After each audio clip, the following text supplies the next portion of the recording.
బరువులు మోసి బాధపడుతుంటే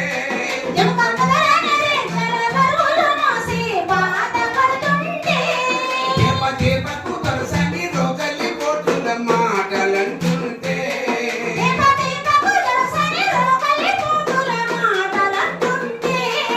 అయ్య చేసిన అప్పుల ఉచ్చులో నేను చిక్కుకున్నానే ఆ వడ్డీ లెక్కల కంటే ఎక్కువ కష్టం చేసి తిని నేను కష్టం చేసి తిని నా